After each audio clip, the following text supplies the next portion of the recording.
question on quantum technology with everything that's happening. Willow came out and kind of caused almost like a little hype bubble. You see it in equities. There's a lot of the quantum stocks taking off, and a lot of people are asking questions about what does this mean to the crypto community. So I wanted to gather some of the leaders in the space and just speak about what's real, what's not. And I wanted to start off with just an introduction. Rick, would you like to start off? Sure. Thanks for having me. My name is Richard Carback. I'm a cryptographer. I worked with David Chong for many, many years. Helped him co-found the XX network, and right now I'm working on a stealth project doing something in quantum, post-quantum cryptography, which I am just going to be, nefarious about. And John, an intro for yourself. Yeah, sure. So I'm John Woods. I'm the CTO at Algorand Foundation. Algorand's a layer one blockchain, and my background over the last decade has really been working on software architecture, engineering, and applied cryptography. And so that is, unlike maybe Richard, who is a full cryptographer where he invents new primitives, I take the output of people like Richard and I combine them together to make interesting systems. And so Algorand has some post-quantum security, something I feel very serious about because all of these blockchain networks typically are protecting large amounts of dollar assets, if you like, billions of dollars, hundreds of millions of dollars in some cases. And so it's critical that there are hard systems that are, difficult to break, and we need to be prepared for threats like quantum and other things that come down the road that threaten the modern cryptographic standards that we use today. So quite excited about it. We're doing some work on Algorand to make it even further resistant to quantum attack, and we have done some work already. So happy to talk about that later. Thanks, John. And Mohammad, can you give a brief intro? Yeah, for sure. I'm Mohammad. I work at Messari right now. I do protocol research. My background is mostly in AI. I used to work in aerospace before coming here on a lot of proprietary AI models, and quantum has kind of piqued my interest this past 7 or 8 months. And I've been doing a bit of research and talking with some folks at U Chicago, considering it's been a hub for quantum computing. And yeah, being in crypto for 10 years, you worry, is there a potential threat? But that's, I guess, what we're here to talk about today. So let's get into it.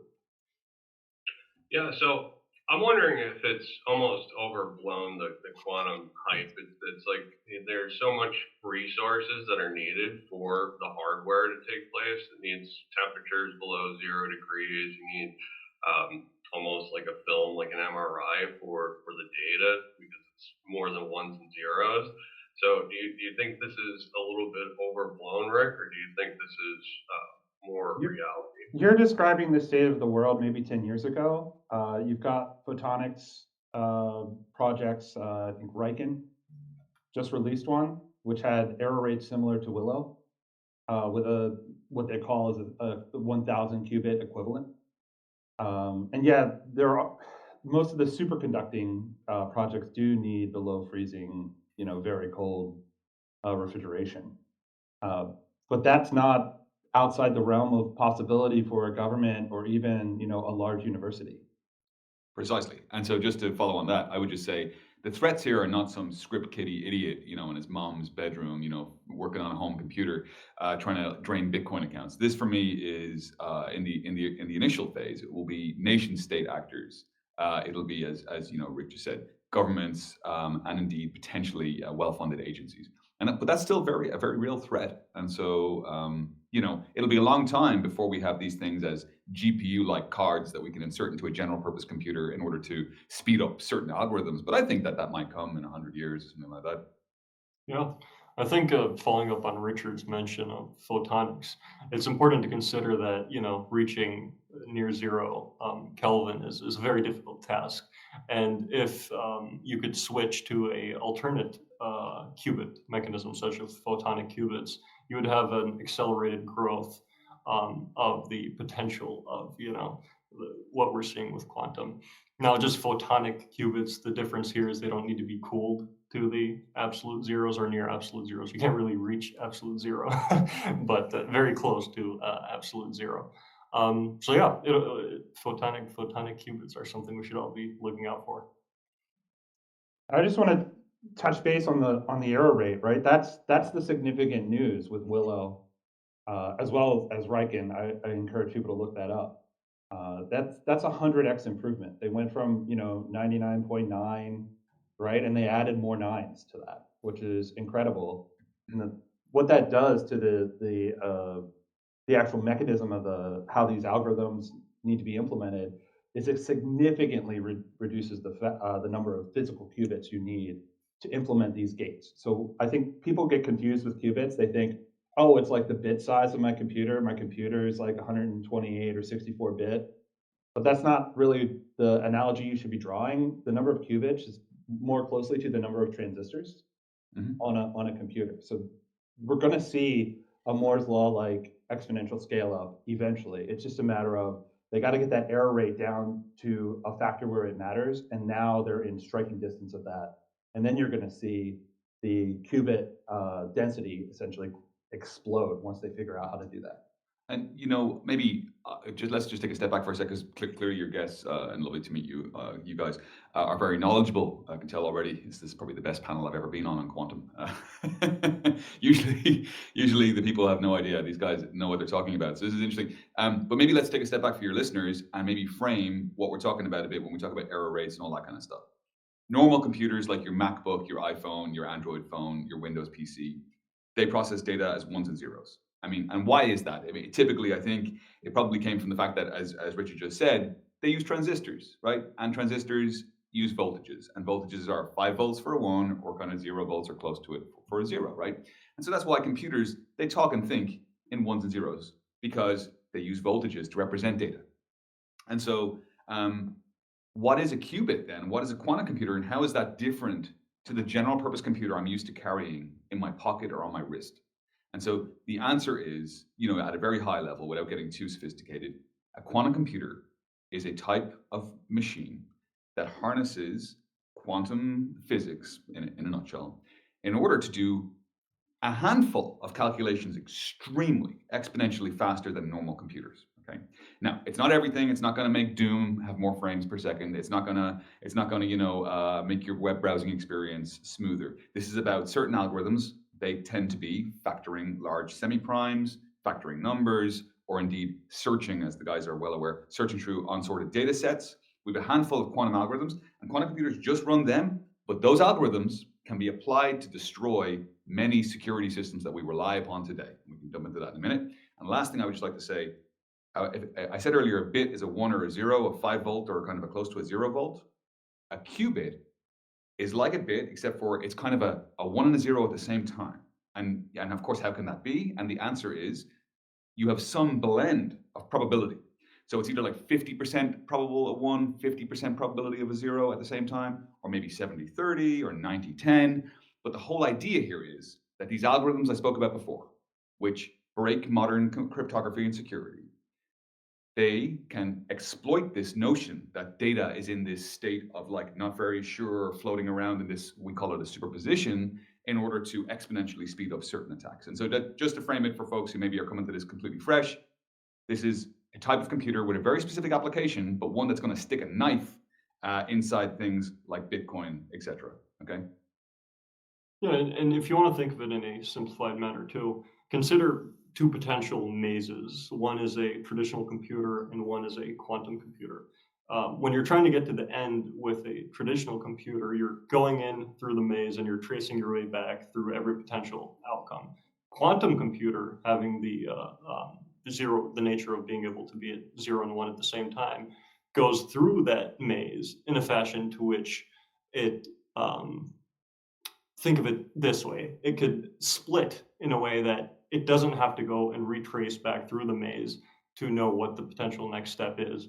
It will just move through the maze exponentially faster simply because it doesn't need that extra step to go back. So yeah, in a simplified way, I guess. So let me make sure that I have this correct. It's only certain things that quantum's really good at. It's not like you can compare a supercomputer to a quantum computer or PC. It's just certain problems that it's great at. Is that accurate? Yeah, like a graphics card is really good at mining and rendering, right? It's a purpose-built tool. Can't trade meme coins with a quantum computer. Trump. Yeah. And this is because, I mean, Richard, actually, and Mohammed, I defer to you. I believe this is because we have defined quantum algorithms like Shor's or Grover's that do, factorization or searching. And maybe there's other quantum algorithms out there we haven't discovered yet for other tasks. But as we currently understand it, we only have a handful of useful quantum algorithms, right? Isn't that the case essentially? Yeah, yes, and they're also very expensive to develop better and better algorithms. That's been a huge roadblock, especially because a lot of this is driven by academic institutions rather than VC-backed quantum firms, and we could get to that more. So developing these algorithms that would fit the requirements has been a bit of a task. So yeah, yeah. There's a lot of simulation, chemical simulation, protein folding, that kind of thing. The nature of it has to be something where you can kind of define what the endpoint is and then work backwards from there. I know that that's not completely true, but if the characterization of your problem is we know that this substance exists, how do we get there? Then in general you can presume that a quantum algorithm can be made for that. Yeah, think national laboratories, right? Like a Los Alamos or something of that nature. That they'll be able to make use of these in the short run to run maybe biological based quantum simulations or physics based quantum simulations. Things that are beyond the normal use of a normal computer, I guess.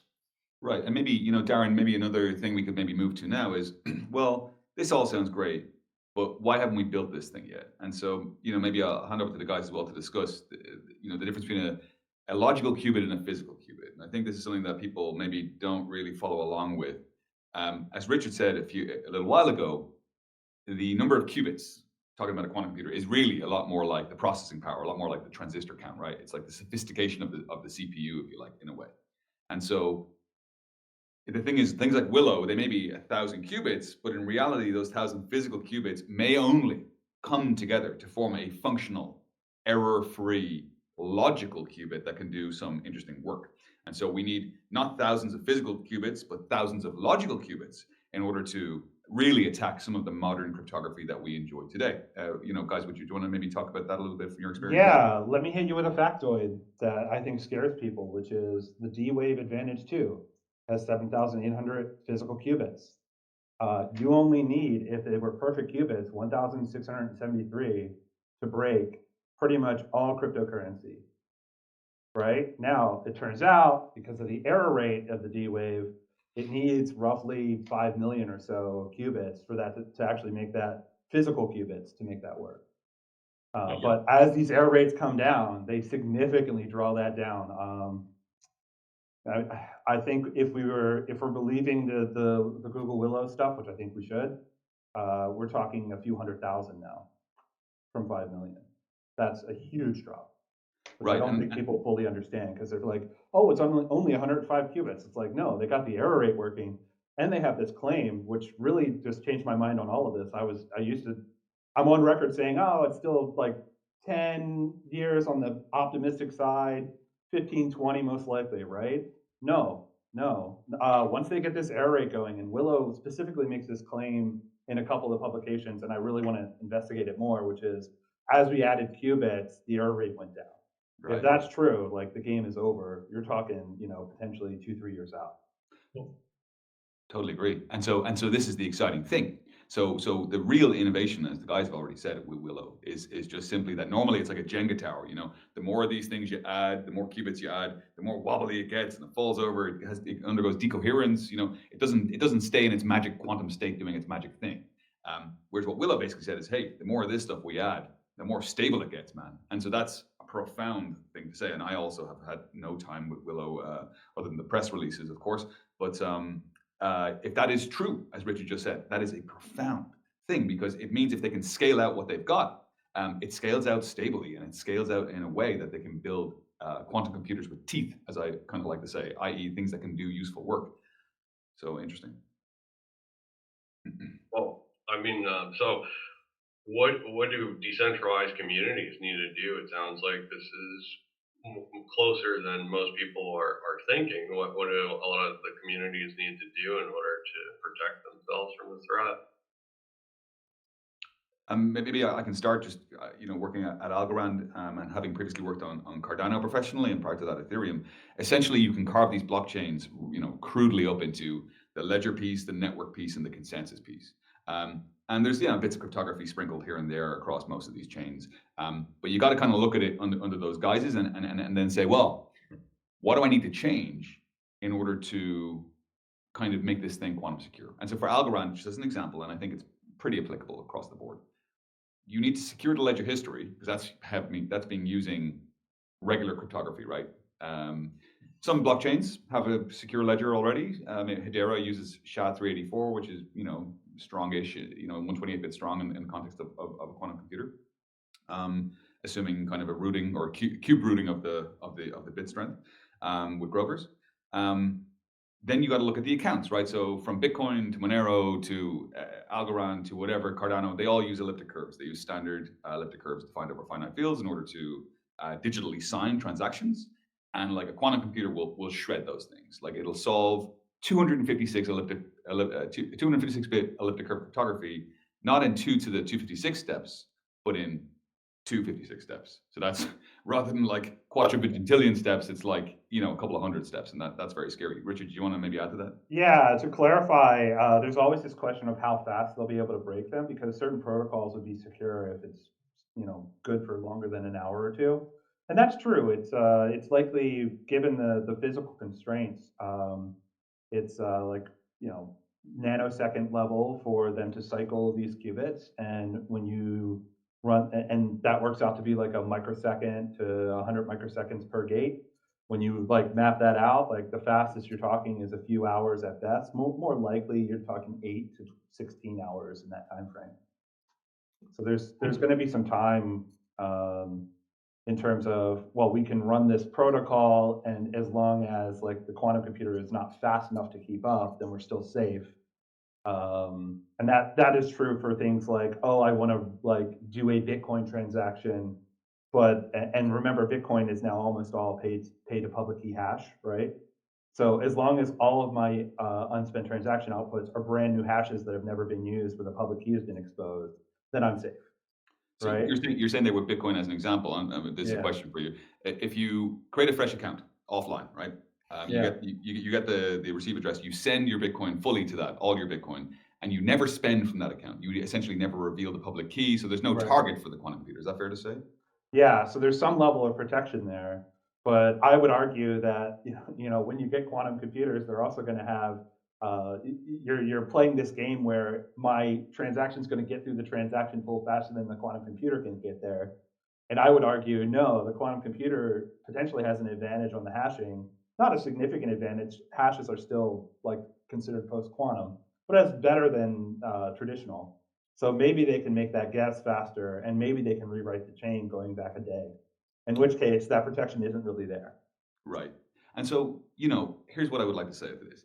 What I like better than some of this protection that Richard has described, where it's a little bit kind of by accident or, as a side effect of some property, I like more direct protection. And so that's what Algorand is kind of going for, i.e. post-quantum cryptography, the kind of stuff that cryptographers work on using new mathematical hardness, right? New trapdoor functions, new ways to make things hard, both for normal computers and these quantum computers. And so we have a bunch of different approaches to this, which I guess the guys could speak to in maybe more detail, having worked on it.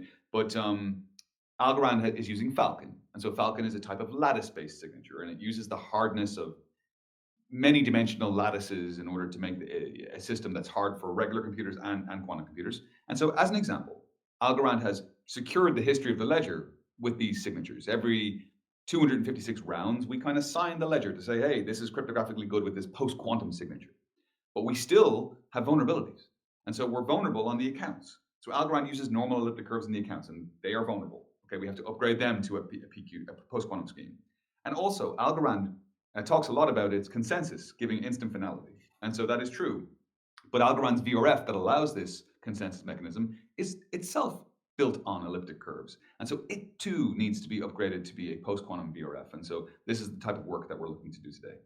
And taking a step back, I think going back to Bitcoin and that mention, Bitcoin is front of mind when people think of quantum. Whenever I have a discussion that brings about the quantum breaking, post quantum world, people always ask, well, what about Bitcoin? And it's important to address that there's three means to which, Bitcoin can be potentially broken, or for simplified terms, people to understand, whether it be the hacking of the wallets, the private keys becoming compromised, breaking the mining, so proof of work itself, which is much less likely, and then finally, double spending and manipulating the transactions on chain as well.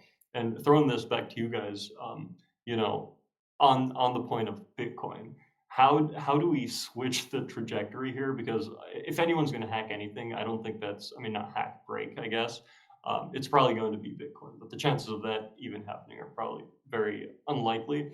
Um, what does Bitcoin do, right? What does Bitcoin do? There's no way the community comes to consensus on anything, or there's saying, well, we're gonna use all our network power to You switch. say it's unlikely. I say it's most likely You think because so? there's I don't know. billions. All right, Binance Smart Chain, $25 billion wallet, right? You can't really do an exchange wallet, and like unless it becomes very, very expensive, where they just every transaction is a complete and isolated UTXO, right? Like that's not going to work. You've also got the Satoshi wallets, and a bunch of the older wallets are all free pay to public key hash. Yeah. So those are all just sitting there waiting to be And got. So how do you address that to the right. community? Because not everybody is, understanding of what quantum is, right? You want to And maybe, simplify. yeah, and Um, maybe Mohammed, I just add two things to that. Look, one, what do you do with the Satoshi wallets as an example? Let's say it was Hal Finney or some other groovy guy, and the gentleman is dead or he's passed away or the keys are lost. What happens then? Do you give kind of a deadline and say if you're not upgraded by this time, we just excise you from the ledger, or do you allow it to be exploited? That's one that the community is going to have to deal with. And the second is Bitcoin's relatively slow and relatively expensive, right, to move tokens compared to some of the more recent blockchains. And there's going to have to be a contention in the blocks, where blocks are not just normal transactions, but potentially upgrade transactions, right, as people move their funds into new accounts and things like that. Depending on how they do it, of course. And so there's going to be a time where Bitcoin's going to see a lot of flow that's quantum related, and it's not instantaneous. mhm. With respect to an upgrade path, to follow on to what John has said, primarily the work at XX has been on the account-based side. So they have what's called the sleeve wallet, where it has a traditional ECC key, and then there's a quantum key wrapped in that. So you can prove ownership of the ECC key after you've switched to post-quantum, which is a very, I think, clean solution. I'm hoping that other people will, the sleeve algorithms independently reviewed, public, open source. I'm hoping other people will take advantage of that work that we've done there. But what And happens to the people that don't switch, right? That's just so the network just turns off the traditional signature. So you just don't, your funds are locked forever until you decide to unlock, use your quantum key. that's interesting. Yeah. It's interesting. So it's kind of like a forced upgrade. Yeah, it's a smooth upgrade transition path where they can just turn it off after the fact. Yeah, but I guess you guys had the benefit of designing that with cognizance of the issue, Yes. whereas a Bitcoin is much more nascent, I guess. Yeah, you don't have that opportunity once the cat's out of the bag, and it is for Bitcoin for sure. Well, I'm interested to know if the customers of the Messari report are like really focused on quantum. Is this something that you hear about a lot, or is this something that every once in a while you hear about? Taking a step back right now, I think quantum is only a concern of like Binance or a really big institution. Most smaller folks out there do not care about this. Most people are worried about meme coins. Like the masses are never going to worry about this quantum problem. And at Messari, we haven't had much of a discussion with, for example, an XX network or similar protocols, because I don't know, the need isn't there. People only start worrying about a problem when it's right in their face, when they're affected by it. Until it's very clear that quantum is going to have a negative effect on people's bags. That's the only point where I agree with you completely, and in fact, I I would have said the same thing. Um, and XX network was focused on metadata privacy and messaging privacy, and we have the problem of store now, decrypt later, right? So that's the only reason we had started looking at this post quantum stuff. But the rules have changed recently, so now I'm much more concerned about it.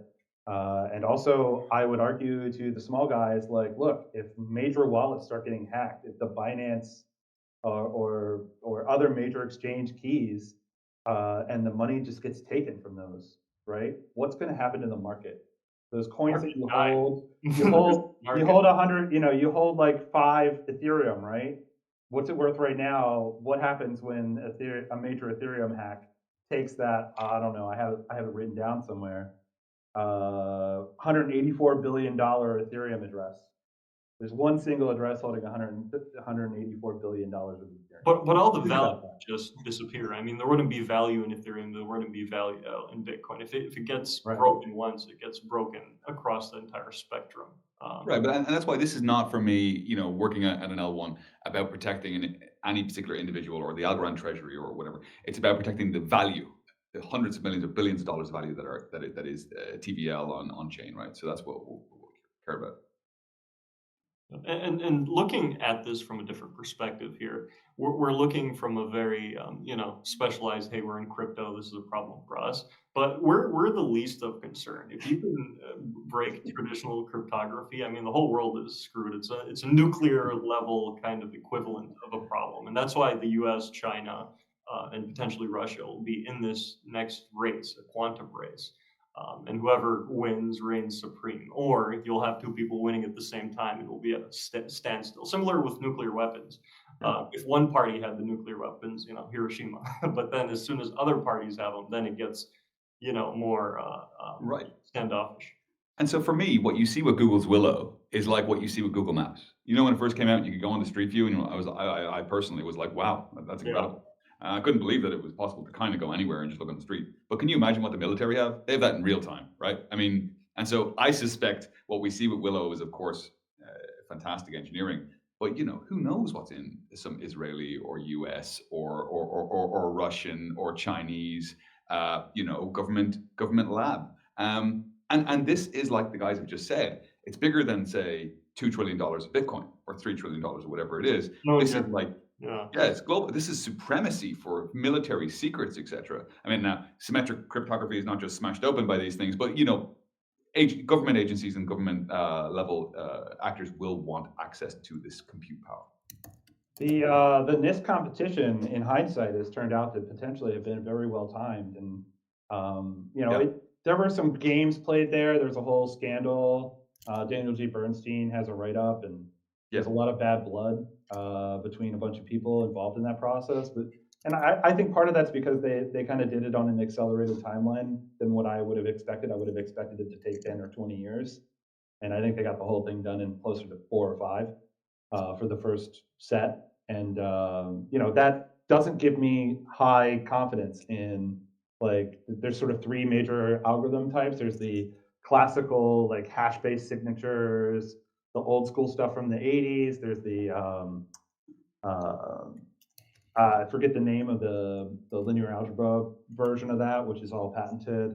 And then the 2 major ones from NIST were the lattice-based crypto, and then the isogenies. The isogenies kind of got, first of all, they picked some algorithms to look at that I wouldn't have thought of because they've released too much public information. And then they didn't let certain algorithms. I would have thought C-tide would have been in there, and it wasn't in there, and it didn't make it in. So I'm skeptical of the NIST results, but also it may have been prescient for them to have gone out and done that when they did. And my advice to people is focus on systems where they're wrapped, where you've got the classical key and you've got a post-quantum key. That's going to be the safest for you moving forward. If we look at current, let's look at quantum computers for a second, just to understand this in contemporary context. If we look at where the biggest high performance computers are, it's always national labs. Lawrence Livermore National Laboratory, Argonne, Los Alamos. They have the best performing high performance computers out there. And I don't know, maybe you guys can speak on this, but I don't see the quantum computers being anywhere else other than in national laboratories, at least for a while, until we get huge VC pumping into the you know, the investment side of things. What do you Uh, guys? the cost to run one of these at the scale you would need it is only about the cost of a flight of like from New York to California of like a Boeing 747. Like it's expensive. It's out of the reach of a normal person, but it's not outside the reach of like a standard university or even sort of a well-funded company or individual. I'm talking at the scale to which it would break anything, right? Of That's significance. yeah. I mean, at the scale, when you multiply out the number of physical qubits that might be needed, and you kind of project it out, the costs are lower than you might think. Mhm. Can like incentives from the government? I saw they're donating to Chicago and trying to um, push the innovation further along. Do you think that can drastically alter the timeline? Big grants, if we went from, I think it was like $20 billion. If you took that number to $500 billion, does that drastically alter the timeline, or do you think it just needs to be discovery and time that takes place? I mean, possibly. I live in Chicago. I go to East Chicago right now. I study there. And I've been talking to a lot of people on the ground, right? The professors, the students that are working on the quantum side of things. And every time I talk to them, they seem a bit discouraged on where things are going to end up. They aren't getting the funding they need. They aren't getting the application they need. So I think it would be huge if the government were to pour more money into this, and especially considering the new do you guys remember the name of the huge quantum facility in Chicago that just was announced? I don't That remember. might not. It's a startup, but yeah, capital inflow is going to be huge in my opinion for this. I agree with you completely. I mean, at this point, I think it's just a money problem. I think you could build, a 10, 20 million physical qubit computer today, potentially. It's just with these error rates that we're seeing, there are engineering challenges on scaling, right? I don't want to discourage that, but I think it's at this point, it's primarily, dump enough money in, you will get a result. And then have the researchers that are working on quantum related tasks switch the focus from academia to business application, because as soon as businesses find that they can make money off this and use it themselves, that's when you see a huge inflow. Because AI, for example, has existed for 30 40 years in concept, right? And it's only beginning to see adoption these past 5 years. So as soon as businesses see the potential, that's when we make money and grow the quantum space. Yeah, I think that's true. I was at CFC San Moritz, which is primarily a crypto conference, but I met some folks who were working in quantum there for the first time. I've met many. It was the first time I'd ever met someone credible who was talking about working in quantum as an industry, and so I agree with the guys in what they've just said. I also think it's telling that like mainstream companies are adding quantum security, right? We've seen this notably, I think, it's with OpenSSL and other things, but I think the two cool kind of consumer products, one is Google Chrome. They added one of these lattice-based key encapsulation mechanisms there to Google Chrome's crypto set. And also with iMessage, the iPhone-based text message implementation, they've added Kyber, I think, as well, the lattice-based key encapsulation mechanism to make iMessage hybrid, a bit like Richard mentioned about XX, using the best of both worlds, elliptic curves or whatever, plus lattices. And so, as I mentioned to someone last week, these companies are not adding these technologies, for show. This complicates their code bases. It makes things harder to maintain. And so I suspect they're only doing it because they feel there's a credible threat and they don't want to have the optics be bad if something emerges. It substantially increases the costs, right? Just the block size is going to have to substantially increase because the signatures are so much bigger, right? Yeah. So there's a good reason not to switch immediately, but you need to have a plan in place for when's the right time. And Totally. I think that time's a couple years from now. The byte size goes up, I think, 3 times with post-quantum. Depends on the signature. I mean, if you're using SQI sign, it's significantly less, but yeah, it's at least twice. Yeah, I don't remember which one, but I was reading something. It's about 800 bytes for the post-quantum cryptography versus 226 for That is, existing ones. So that's a huge, huge difference. But I think as we also scale up in technology in general, that difference will continue to become minuscule, more and more minuscule as we go. But I yeah, I guess agree with you. I agree with you. Just like the internet scales better now than it did when in the 90s or whatever. I think as well, as the guys have said, one of the reasons we picked Falcon for Algorand is because the signature size is relatively small. Now look, there's trade-offs. There's like how big is the public key? How big is or how much is how much compute burden is there when you're rendering a signature or creating a signature, etc. So it's not like perfect, but like it's again you're trying to optimize for the functional requirements that you need. So, I mean, Bitcoin already is slow and expensive, as we said. So, but first of all, they have to deal with the governance problem. After they deal with the governance and they create a quantum-proof Bitcoin, I mean, now the scalability challenges really rise, and the fees, I would imagine, would be a lot more. Um, is there? I guess they'd be forced to use layer twos. Like, how would that look?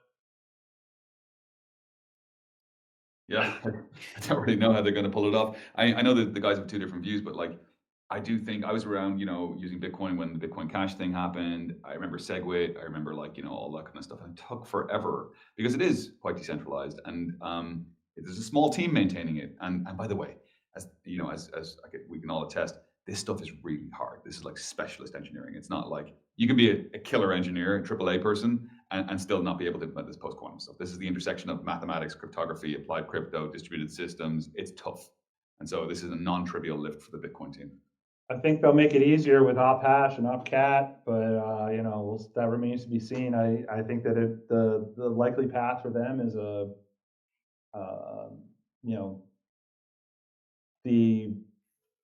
script that is like pay to quote post quantum hash, something to that effect. But what that algorithm ends up looking like, I'm not sure. Something I want to throw back at you guys, because this is a question I get a lot, especially from the hedge fund and VC types, people that are holding a lot of Bitcoin. They always ask me, what is the timeline? I haven't been able to, put a nail on that. I'd like to hear everyone's opinion. Like, when do you guys think this is of effect? There's research that says 2035, 2029, not any time in the next 100 years, but so many different, and all of these come from reputable sources, by the way. They all come from academic institutions. So I'm kind of curious. What do you guys think? I haven't been able to come to a conclusion on that. It's hard to say, right?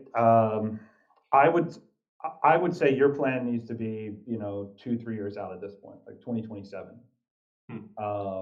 But maybe you do the work and get ready to execute, and then you realize that things haven't progressed, right?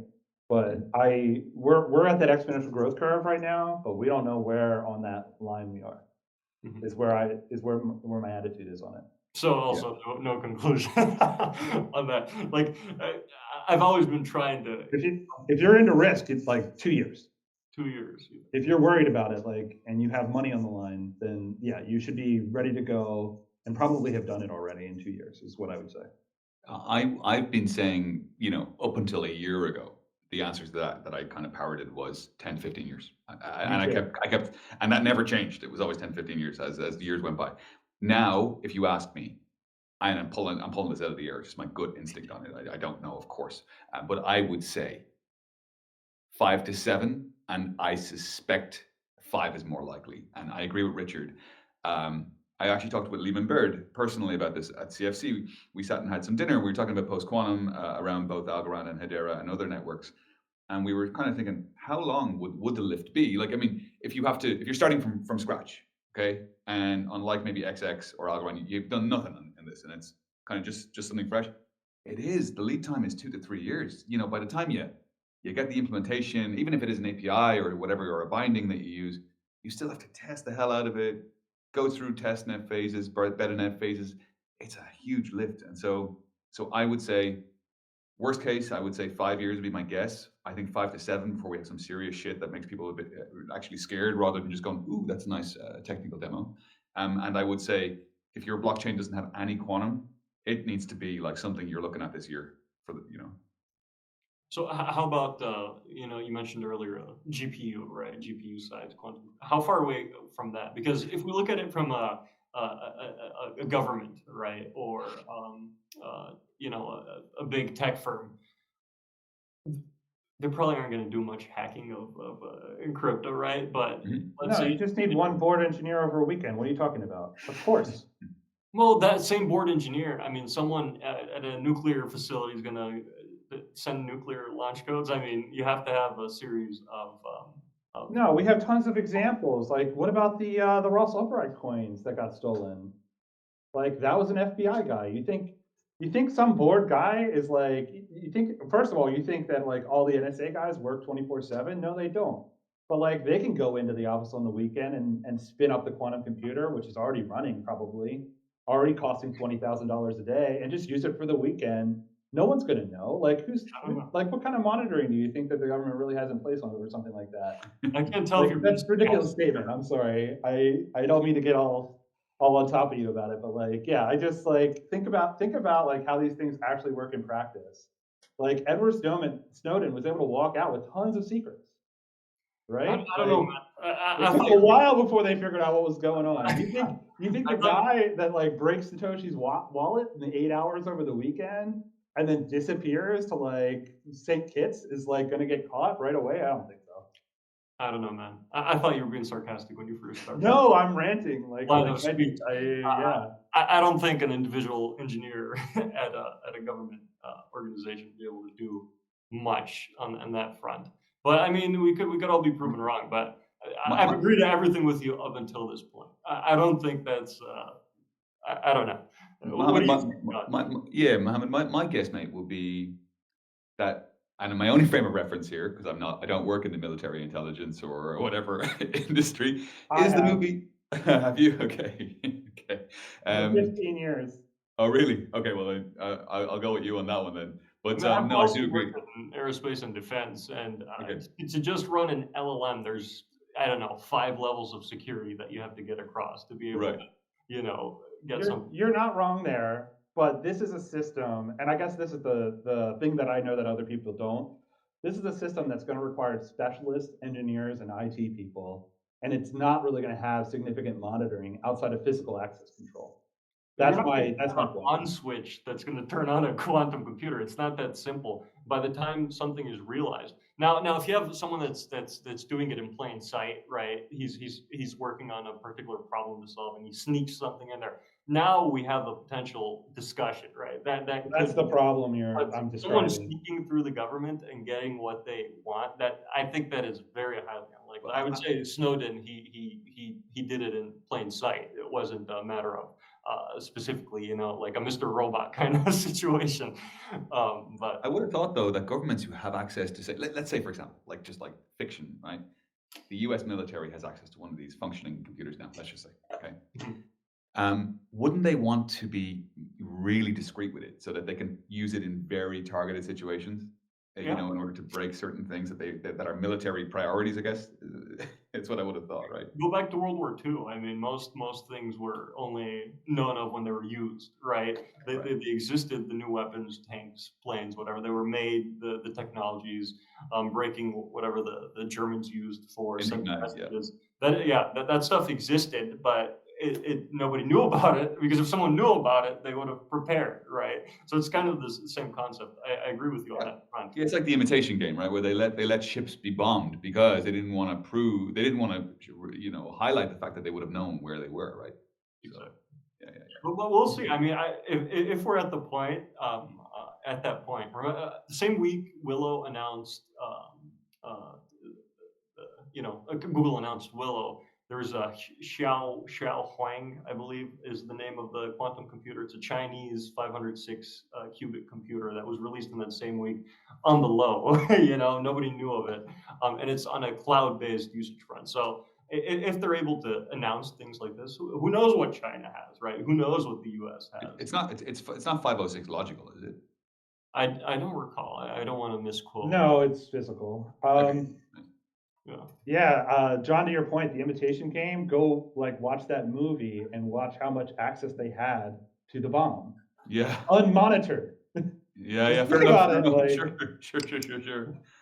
Yeah, yeah. I watch a lot of true crime shows on YouTube, and one common theme that I see with like dark market drug dealers is they always have their wallet seized, and like they always swear that they never leaked their private key or anything like that. So I can imagine law enforcement would want it for, like John was saying, specific targets, and not necessarily blow up Bitcoin, but just go after certain ones that they uh, take the moral high stance with. Yeah, but here's the thing. The parallel for me is maybe this. If you take and I don't have an encyclopedia in my head on this, but if you take the world's greatest supercomputers right now, I believe the top one is a Chinese one now. It used to be like Blue Gene back in like the 90s or whatever. I don't know. But you take those computers, those computers can't arbitrarily break elliptic curves or AES or other modern cryptographic standards. It's still hard work for them. Okay, even if you had 2 or 3 of them under your control, you still wouldn't be churning through elliptic curve keys because it's still just an absolute fucking huge space to search. Now, and I think that that's what makes things like Bitcoin and other networks just like hard money or hard assets, because they are, even with global level scale, you're still not, defrauding them. And so I think that that's the same place we need to be when governments have access to quantum machines. It's to know and have confidence when you're walking down the road with your digital assets, same way you have confidence when they're in a bank, that maybe it's theoretically possible, but you're pretty goddamn secure, and that's why it's worth adding these post-quantum primitives. I think for absolute government level attack, where you have a threat actor who is a government level, like if someone wanted to get my crypto, they'll socially engineer me, at a government level, right? They'll poison me. So I don't think it's about the individual. It's just about the hardness and the network and making sure that your users have a general sense of security. Yeah. And to go off on a more philosophical lens, does your government ever become tyrannical, right? Do they want to come for your Bitcoin? Do they want to come for whatever? And that's what the average Joe should be worried about in terms of protecting themselves. It's not from a hacker or first and foremost. It's the government that rules upon them. So I think looking at it from that perspective changes the lens for normal folks, because you can't just say, "Hey, I lost my Trezor in a boating accident," because they're already at it. Yeah. Is there anything that can add to, like, well, after quantum is at a large enough qubit, is it could it add to the decentralized systems, like maybe like a modular design of different quantum computers, kind of like a file coin of quantum, or maybe that I researchers like different algorithms for consensus utilizing quantum computers. So I'm just kind of curious if you guys think there could be anything beneficial that quantum can add. Not anytime soon. I mean, if you look at all the, render, for example, how many years has it been around? The latency issue, there's been a lot of proposals to say, hey, this is how we're going to solve the problem. And nothing has really come of scale to which their cheaper price has intrigued all these AI developers, right? If an AI company could get cheaper compute cost to develop their models, and I know this for a fact, they would definitely go for the cheaper price because it gets very, very costly. And they haven't, because you haven't been able to communicate all these different resources within, like, let's say, render or the like. In the case of quantum computing, you're taking that magnitudes and magnitude scales higher in terms of communicating between quantum computers, and we're not going to be at the scale to which we could have person X from place whatever communicating with another quantum computer to get a better result. I don't see that anytime soon. But again, maybe you guys have a differing opinion on that. Richard, what do you think? I agree with you wholeheartedly. I think that that's like a more fundamental problem with a lot of the DePIN stuff, is that part of it's hard to use, part of it's not actually that much cheaper once you get the implementation going. So it's difficult to see how that model would work. Yeah, I mean, I would agree as well. I think, yeah, maybe there's some quantum application for information, like using entanglement or something. Maybe you could send information faster or something. I'm not entirely sure, but there is the thought around quantum mining. I mean, it's quite a straightforward one. The idea that, like, as I mentioned earlier, hash functions are weaker to quantum computers than they are to classical computers, and I guess you could mine Bitcoin using quantum computers, and the target could be higher, I would guess, or more or harder, and so a bit like an ASIC on drugs or an ASIC on steroids. I mean, potentially, but I really think it'll never be. Sorry, never say never, but it'll be an extremely long time, more than our lifetime, before these things are commodity items that you would have in a general purpose computer. I would have thought, but who knows? Yeah, I think the cost on doing something like that with mining is probably not going to bode well when compared with traditional computers. So Yeah, yeah. I want to be mindful of everyone's time. So if there's anything that we didn't discuss that you guys want to bring up, now's the time. One small thing, we've talked about a lot of technicals in this call, and I feel like a lot of the listeners are probably a bit confused. So if we could use these last few minutes to kind of give, I guess, a key takeaway, right? If someone were to watch the 9 minutes of this video, what would be in plain English the key takeaways? John, you want to start with that, and then maybe Richard, and I'll give my opinion at the conclusion. Yeah. My key takeaways would be quantum computers are real. Our engineering is getting better at making them stable. We're still a little ways out from, I would say 3, 5, 7 years before there's anything dangerous that's actually created. They're cool because they use quantum physics and quantum parallelism, but in reality, they're only good at certain things. And not just breaking cryptocurrency, but breaking modern security. And we are already doing the work, I think, in terms of the mathematical and academic work to build secure systems, even with these things existing. And if you're a person who runs a blockchain, i.e. a CTO or a senior engineering person, you need to be looking at this today if you care about your users. yeah, I'll add to that if the error rate comes down, then the qubits we have in demonstrated machines today are enough to break every current classical algorithm. I don't think that's a reason for despair. I think that's a reason for uh, you know thinking about all of the good things that quantum computers are going to be able to enable in terms of very quick protein folding and solving a bunch of other problems that I think are key to humanity's survival in the future. Yeah. My main thing would be, don't be afraid to talk about quantum computing and research. Not just because you hear the word quantum, you get, intimidated. I know it may seem intimidated for anyone listening, but just get into it and understand. I've been in this, trying to understand about quantum for 6 to 8 months of consistent research, and I'm only maybe 5% of the way where I want to be. If you understand 0.5%, you're enough to be, I guess, dangerous, especially in a business setting.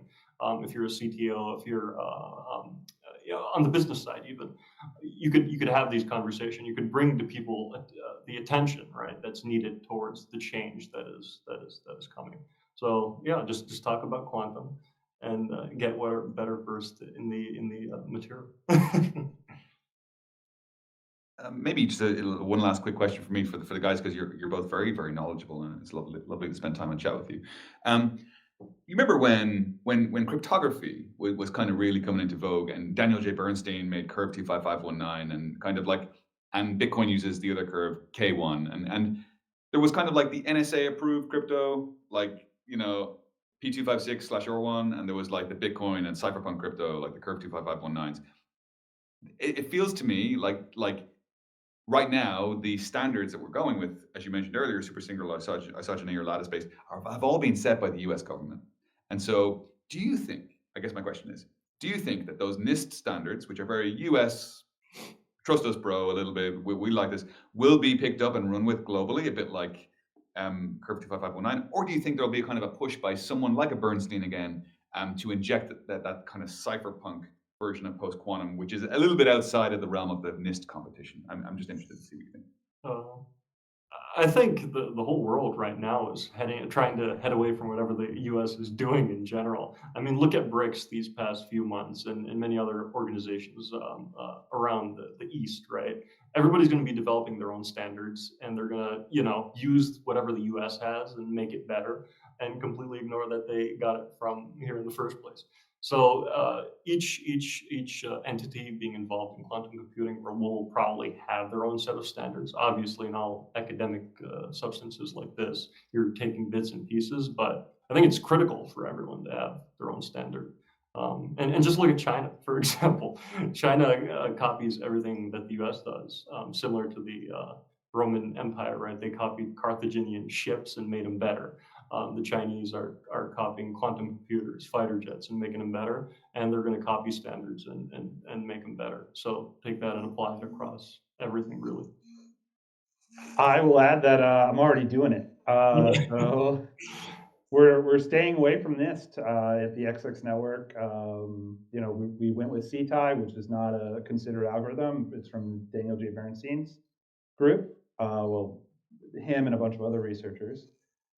We are using the Watts, which technically is part of Sphinx, but pre-existed and predated all of that stuff by 20 years. So we're very skeptical of the NIST process. Yeah, that's really interesting to hear. I must research a bit more on CETA, actually. Does anyone want to suggest the audience to follow any accounts? John, do you have any accounts that you want the audience to Yeah, follow? sure. I'll do my shameless plug. If you want to learn more about Algorand, you can follow at Algorand Foundation, or you can follow myself. And my name on Twitter is, or X rather, is at John Allen Woods, JohnAlanWoods. Happy to talk crypto with anyone. I think it's a wonderfully interesting area of computer science.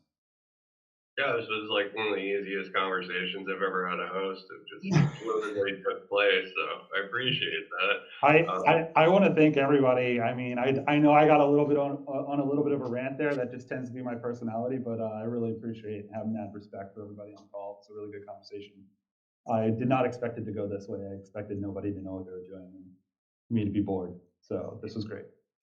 In terms of following me, I'm R Carback everywhere. Last name's pretty easy to remember. I got made fun of a lot in school, so let's take advantage of that pain that I went through. And then XX.network, and I'm going to be announcing stuff in the next month or so on my new project. Yeah. Awesome. And Mohammad, how about yourself? I just got back onto Twitter. I used to post the memes and philosophy a while back, but now I'm doing the whole crypto thing. So I, turned my Twitter back on. So it's at Plague Observer. It's I don't know, a bit of an edgy name, but I think it's cool. That's an excellent name. I love that. Great. All right, cool. And yeah, check out my research at Messari Crypto. We always have pretty good research. So if you guys ever have any questions research-wise, Messari's the place to go. Awesome. Thanks, guys. I appreciate everyone's time, and I appreciate it. Yeah, and I just want to say thank you to you, as well, Darren. I mean, you put this together, and not many people have done this. So I'm happy that you're one of the first to do so. So thank you. Thanks a lot for that. Yeah, I appreciate that.